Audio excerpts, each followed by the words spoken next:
नमस्कार बच्चों, इस YouTube चैनल पर राजेश सर आपका स्वागत करते हैं। माध्यमिक शिक्षा बोर्ड राजस्थान अजमेर ने क्लास 10th के लिए जो विज्ञान सब्जेक्ट है उसका मॉडल प्रश्न पत्र जारी किया है बच्चों 2022 के लिए। इस मॉडल प्रश्न पत्र में बहुत ही इंपॉर्टेंट क्वेश्चंस हैं जो आपके बोर्ड एग्जाम में आ सकते हैं। पेपर पैटर्न भी पूरा बताया गया है कि किस प्रकार के आपके प्रश्न आएंगे, कितने नंबर के प्रश्न आएंगे और कौन कौन से प्रश्न उसमें आ सकते हैं बच्चों। तो आप मेरे चैनल को जल्दी से सब्सक्राइब कर लीजिए ताकि और भी जो मॉडल पेपर जारी होंगे इस YouTube पर अपलोड कर दिए जाएंगे और आपको तुरंत मिल जाएंगे, इसलिए नोटिफिकेशन को ऑन करना ना भूलें। तो मेरे चैनल को फटाफट सब्सक्राइब करें बच्चों।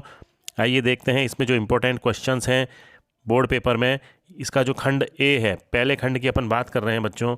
यह खंड ए में जो प्रश्न है इम्पोर्टेंट बहुविकल्पी प्रश्न है। पहला, निम्न प्रश्नों के उत्तर का सही विकल्प का चयन कर उत्तर पुस्तिका में लिखें।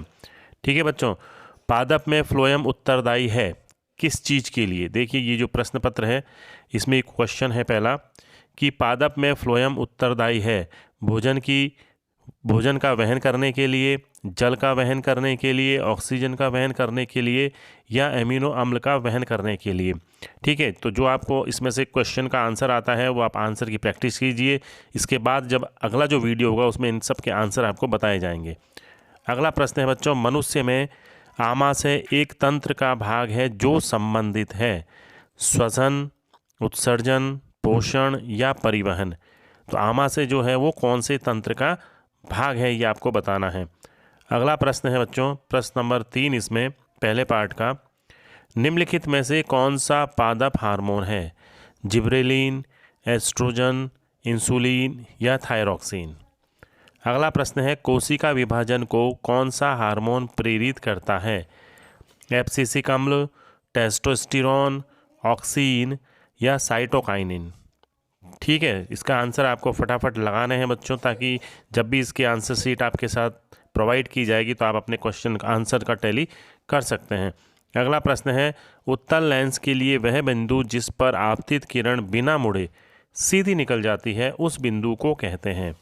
फोकस बिंदु, द्वारक, प्रकाश केंद्र या वक्रता केंद्र। अगला प्रश्न है, प्रकाश के परावर्तन की घटना में आपतन कोण I तथा परावर्तन कोण R में सही संबंध होता है? I बराबर R, I is greater than R, I is less than R या I is not equal to R। ये 4 ऑप्शन है बच्चों आपके सामने इस क्वेश्चन के। अगला प्रश्न है, विभवांतर के मापन का यंत्र है गैल्वेनोमीटर, वोल्टमीटर, अमीटर या वोल्टामीटर। ये 4 ऑप्शन हैं।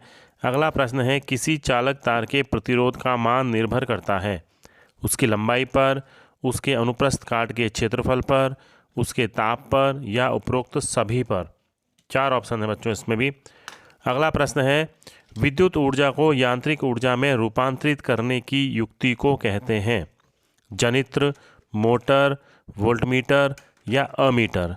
अगला प्रश्न है बच्चों, इसमें एक समीकरण दे रखी है F2O3 + 2Al और इसमें बन रहा है Al2O3 and 2Fe। ऊपर दी गई अभिक्रिया किस प्रकार की है? संयोजन अभिक्रिया, द्विविस्थापन अभिक्रिया, वियोजन अभिक्रिया या विस्थापन अभिक्रिया। इसका आंसर आपको बताना है फटाफट। अगला प्रश्न बच्चों, अपचयन का उपचार करने के लिए निम्न में से किस औषधि का उपयोग किया जाता है?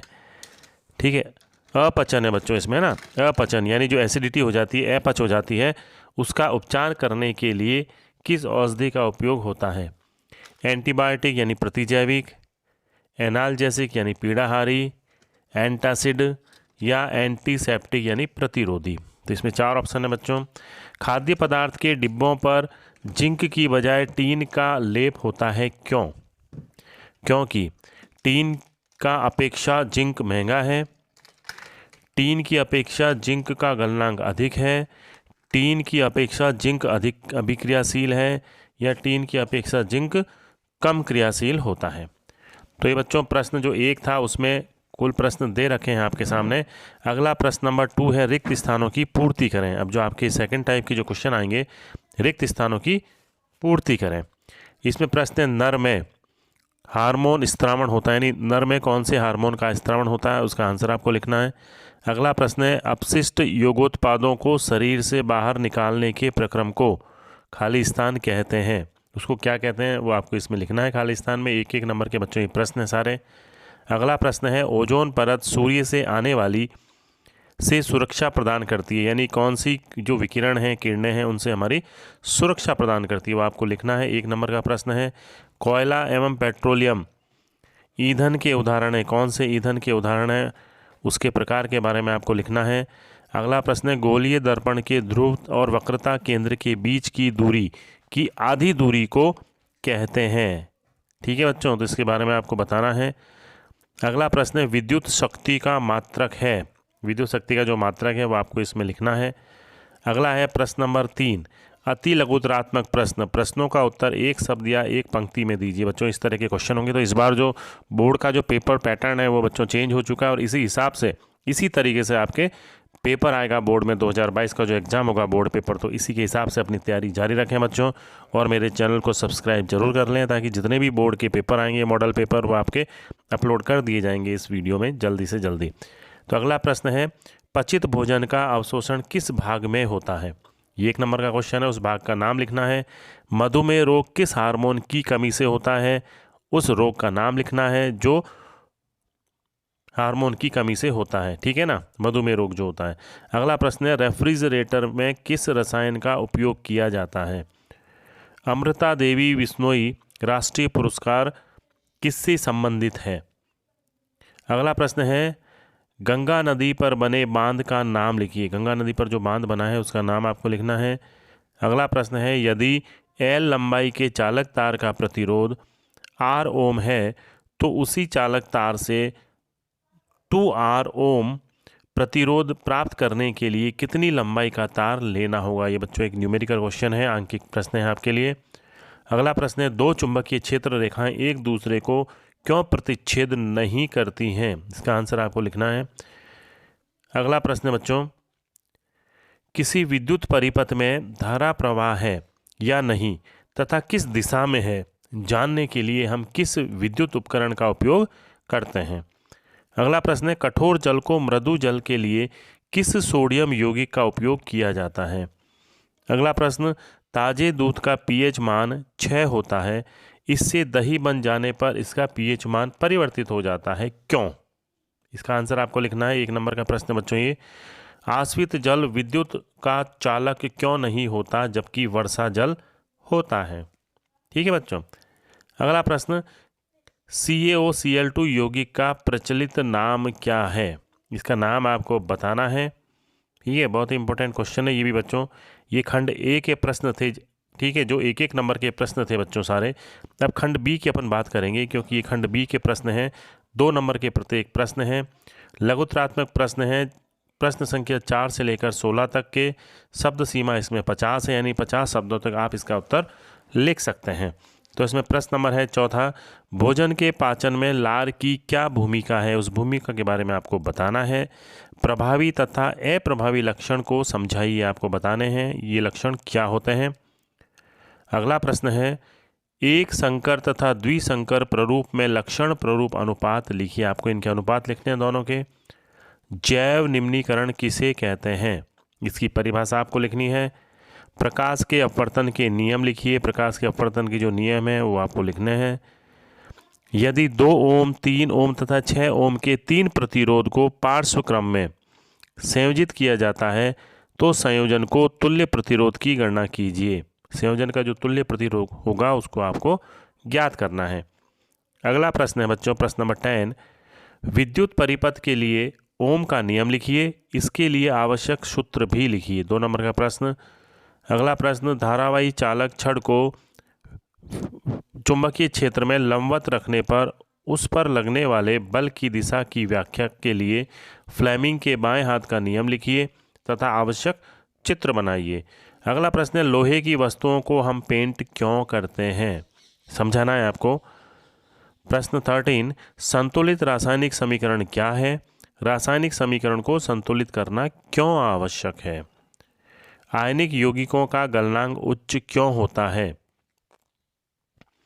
अगला प्रश्न है बच्चों तांबे के लिए विद्युत अपघटनी परिष्करण का नामांकित चित्र बनाइए।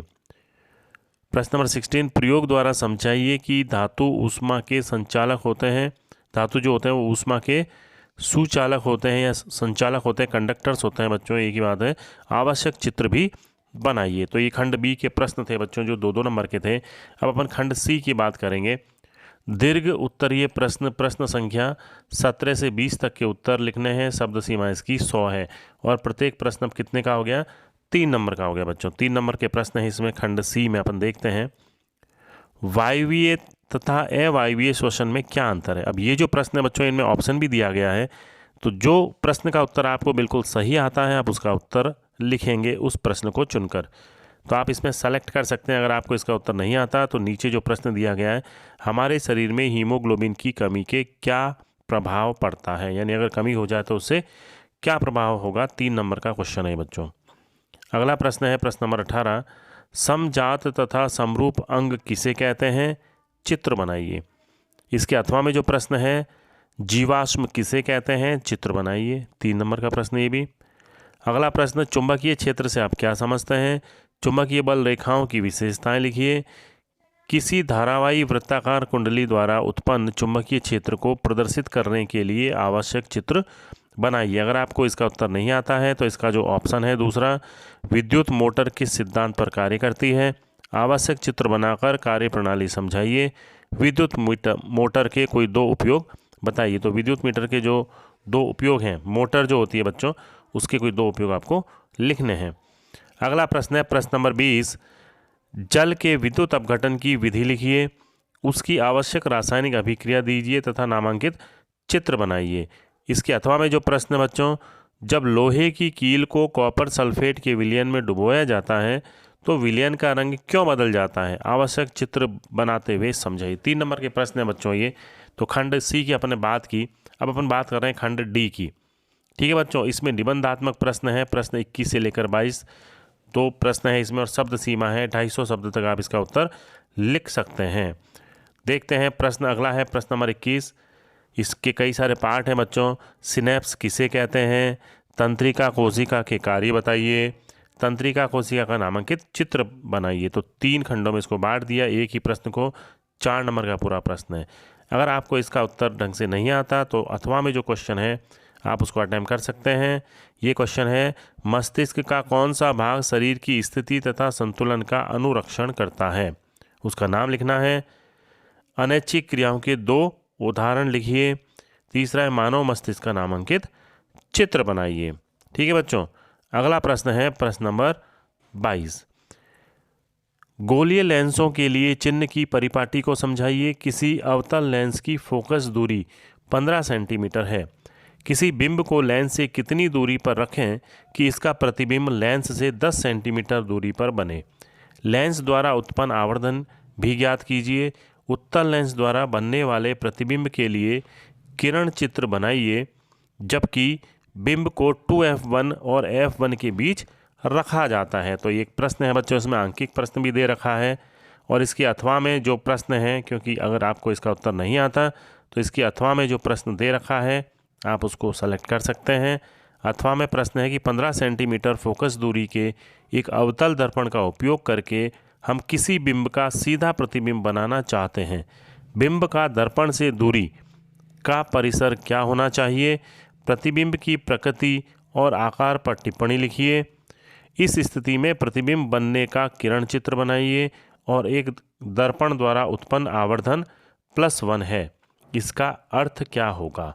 तो ये एक बहुत बड़ा प्रश्न है बच्चों, निबंधात्मक प्रश्न है, इसका उत्तर आपको बताना है। अगला प्रश्न है प्रश्न नंबर 23 धातु के साथ अम्ल की अभिक्रिया होने पर सामान्यतः कौन सी गैस निकलती है? एक उदाहरण के द्वारा समझाइए। इस गैस की उपस्थिति की जांच आप कैसे करोगे? आवश्यक चित्र भी बनाइए। इसके अथवा में जो प्रश्न बच्चों, कोई धातु यौगिक ए तनु हाइड्रोक्लोरिक अम्ल के साथ अभिक्रिया करता है तो बुदबुदाहट उत्पन्न होती है तथा इससे उत्पन्न गैस जलती मोमबत्ती को बुझा देती है। धातु यौगिक ए तथा उत्पन्न होने वाली गैस का नाम बताइए। बताते हुए पूर्ण अभिक्रिया के लिए संतुलित रासायनिक समीकरण लिखिए। तो ये प्रश्न थे बच्चों इस पेपर के जो मॉडल पेपर बोर्ड ने जारी किया है, माध्यमिक शिक्षा बोर्ड ने आपके लिए जो मॉडल पेपर तैयार किया है बच्चों, आप इसकी प्रैक्टिस कीजिए। इसी तरह के इसी पैटर्न पे आपके प्रश्न पूछे जाएंगे इस बार वार्षिक एग्ज़ाम 2022 में। और मेरे चैनल को जल्दी से सब्सक्राइब कर लीजिए। अगली यूट्यूब में मैं इनके उत्तर लेकर के आपके सामने आऊँगा। और बने रहिए, देखते रहिए इस यूट्यूब चैनल पर बहुत अच्छी अच्छी जानकारियाँ और आपके लिए इम्पोर्टेंट क्वेश्चंस और टेस्ट पेपर्स। धन्यवाद।